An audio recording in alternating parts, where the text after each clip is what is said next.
अरब की खाड़ी में करीब 5.5 किलोमीटर अंदर बना हुआ ये इंजीनियरिंग का सबसे अनूठा नमूना है। पाम जुमेरा का एक बार दीदार कर लेना भी लाइफ टाइम एक्सपीरियंस है। ये इतना बड़ा है कि इसकी खूबसूरती को देखने के लिए आपको आसमान की ऊंचाई में ही जाना पड़ेगा। ताड़ के पेड़ जैसे दिखने वाले इस आइलैंड पर बने लग्जरी होटल और विलास पूरी दुनिया में मशहूर हैं। पाम जुमेरा का काम जोरों शोरों से 2001 में शुरू किया गया था। ये दुनिया का सबसे पहला पाम ट्री के शेप का आइलैंड होने वाला था, जिस पर पूरी दुनिया की नजरें टिक चुकी थी।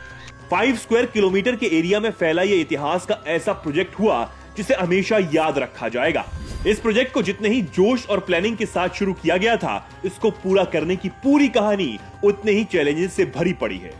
जब इस प्रोजेक्ट पर काम हो रहा था, तब इंजीनियर्स को लग रहा था कि इस काम में सबसे टफ होगा समुद्र की लहरों से बचकर पानी पर आइलैंड खड़ा करना। इस प्रोजेक्ट के इंजीनियर्स के सामने चुनौती तब आई जब 2003 में यह आइलैंड बन चुका था और अब समय आ गया था कि इस पर विला, होटल्स और शॉपिंग मॉल्स बनाए जाएं। लेकिन उसी वक्त ये नोटिस किया गया कि ये आइलैंड धीरे धीरे वापस पानी में धंस रहा है। अब सवाल ये था कि खाली आइलैंड ही समुद्र में डूबा जा रहा है और लहरों का मुकाबला नहीं कर पा रहा, तो जब इस पर हजारों आलीशान बिल्डिंग्स बनाई जाएंगी तो इसका हाल क्या होगा, कितनी बर्बादी होगी, ये सोच पाना किसी के लिए भी मुश्किल नहीं है। 3 सालों तक लगातार मेहनत करके इस आइलैंड को बनाया गया और अब तक इसमें अरबों डॉलर लग चुके थे। एक बार को तो ऐसा लगा कि मानो सब कुछ पानी में घुल जाएगा। हालात तो यूं बन गए कि आइलैंड पर कंस्ट्रक्शन के काम को रोकना पड़ गया। अब बात सिर्फ आइलैंड की सेफ्टी की नहीं थी, बल्कि दुबई के शेख की इज्जत पर भी बनाई थी, क्योंकि अब पूरी दुनिया दुबई पर नजरें गड़ाए बैठी थी। हजारों स्क्वायर किलोमीटर पर यह प्रोजेक्ट फैला हुआ था और इसको डूबने नहीं दिया जा सकता था। अब इस प्रॉब्लम को किसी भी हाल में ठीक करना ही था। आपको शायद यकीन नहीं होगा, इस आइलैंड को बनाने में 100-200 नहीं बल्कि 900 अरब रुपए का खर्च आया था। यहाँ के आलीशान बड़े बड़े होटल, शॉपिंग मॉल्स की डिजाइन और आर्किटेक्चर और साथ ही यहाँ से दिखने वाले दिलकश नजारों की पूरी दुनिया में कोई टक्कर नहीं है। पाम जुमेरा को सिर्फ समुद्र की लहरों से ही नहीं बल्कि अर्थक्वेक और सुनामी से भी खतरा रहता है, लेकिन फिर भी इतने सालों से पूरे फक्र के साथ ये प्रोजेक्ट समुद्र के ऊपर खड़ा है। आज हम इस वीडियो में जानेंगे दुबई में बनाए गए इस पहले मैन मेड आइलैंड को बनाने में कौन सी प्रॉब्लम्स आई और फिर इनका सॉल्यूशन कैसे निकला। दुबई हमेशा से ही अपने तेल के भंडारों की वजह से फेमस रहा है, जिस पर अब खतरा मंडराना शुरू हो गया था। समझ आ चुका था कि ये भंडार सीमित है और ये कभी भी खत्म हो सकते हैं। इसलिए फैसला किया गया कि दुबई को एक टूरिस्ट स्पॉट के तौर पर डेवलप किया जाए। पहले भी लोग दुबई जाते थे, लेकिन दुबई के शेख का टारगेट था कि अब यहाँ 4 गुना ज्यादा लोग आए। बात 2001 की है, जब दुबई ने बुर्ज अल अरब बना लिया था और वहां वेस्टर्न टूरिस्ट आना शुरू हो गए थे। बात पूरी तरीके से साफ थी कि टूरिज्म में ही इन्वेस्ट किया जाए। दुबई के बीच पहले ही फेमस होना शुरू हो चुके थे। उस वक्त के क्राउन प्रिंस शेख मोहम्मद बिन रशीद अल मखतूम दुबई के समुद्र में एक ऐसा आइलैंड बनाना चाहते थे जिससे वे बीचेस और बढ़ जाते। इस आइलैंड को बनाने के लिए उन्होंने अपनी बेस्ट टीम को काम पर लगा दिया। इसके लिए सुल्तान अहमद बिन सुलाइम को शेख ने चुना। उन्होंने शेख को एक सर्कुलर शेप का डिजाइन दिखाया जो 7 किलोमीटर का बीच एरिया दे रहा था, लेकिन शेख ने इसको देखते ही रिजेक्ट कर दिया। जिसके बाद शेख ने खुद ही कुछ डिजाइन करने का प्लान किया और उन्होंने कुछ ऐसा सोचा जो आज इतिहास में दर्ज हो चुका है। उन्होंने एक पाम ट्री के शेप का आइलैंड डिजाइन किया, जिससे दुबई के कोस्ट लाइन में 56 किलोमीटर का इजाफा हुआ। प्रॉब्लम्स बस ये नहीं थी कि आइलैंड कैसे बनेगा, साथ में इस पर पूरी की पूरी एक सिटी भी बसानी थी, जिस पर महंगे विला, शॉपिंग मॉल्स और रेस्टोरेंट्स बनाए जाने थे। इंजीनियर्स ने सोचा कि स्टील और कंक्रीट से आसानी से यह बन सकता है, लेकिन शेख के दिमाग में जो आइडिया था उसने पूरी टीम के टास्क को और भी ज्यादा टफ कर दिया था। वो चाहते थे कि आइलैंड को पूरी तरह नेचुरल मटेरियल से बनाया जाए, जिसमें रेत और पत्थर इस्तेमाल किया जाना था।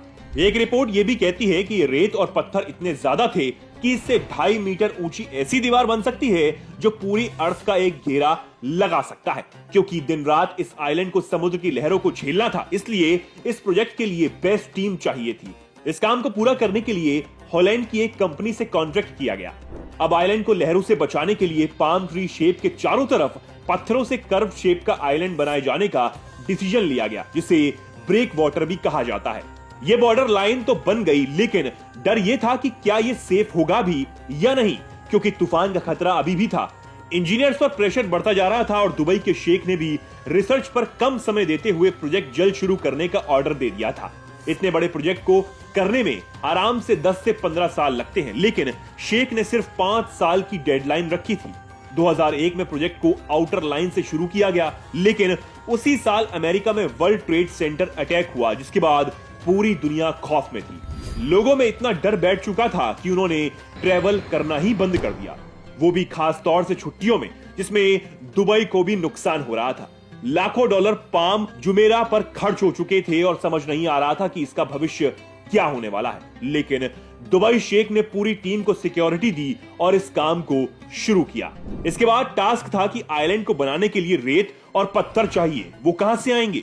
वैसे तो दुबई में हर तरफ सिर्फ रेत ही रेत है, लेकिन जब बात कंस्ट्रक्शन की आए तब इंजीनियर्स ने पर्शियन गल्फ से रेत निकालने का फैसला किया और फिर 120 मिलियन क्यूबिक मीटर रेत को पर्शियन गल्फ से बाहर निकाला गया। पर्शियन गल्फ से रेत निकालने के बाद यूएई के पहाड़ों से 70 लाख टन से ज्यादा पहाड़ का खनन किया गया था। इंजीनियर्स दुबई की रेत पर भरोसा नहीं कर सकते थे, क्योंकि ये इतनी हल्की है कि पानी में धीरे धीरे घुल जाती है। वहीं पाम जुमेरा की कंस्ट्रक्शन ठीक से हो रही है या नहीं, इसे देखने के लिए 650 किलोमीटर ऊपर से अर्थ का चक्कर लगाने वाली सैटेलाइट से इसकी तस्वीरें ली जाती थी, क्योंकि अगर एक बार ट्री का शेप बिगड़ता तो इसे ठीक कर पाना लगभग नामुमकिन था। 2003 में पाम जुमेरा का आउटर लाइन पूरा हो चुका था।